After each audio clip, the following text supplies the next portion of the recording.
Lumaki man tayo sa palo, hindi dahil galit ang magulang natin, kundi dahil gusto nilang matuto tayo.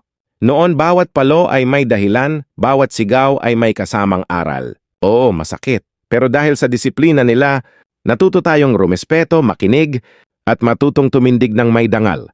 Ngayon, iba na ang takbo ng panahon. Marami ang takot madisiplina, kaya mas marami ring lumalaking walang pakialam.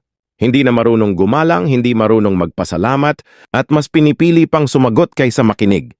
Ang disiplina ay hindi pang-aapi, ito ay paraan para hubugin ka. Dahil sa totoo lang, mas mabuting masaktan ka sa palo ng magulang na nagmamahal, kaysa mapahiya ka sa buhay dahil di mo natutunan ang tamang asal. Kaya huwag mong ikahiya kung lumaki ka sa palo. Ipagmalaki mo, dahil ang mga latay noon ang dahilan kung bakit marunong kang rumespeto ngayon. Ang disiplina ang sandata ng mga may tapang at may dangal, at iyon ang dapat mong dalhin habang buhay.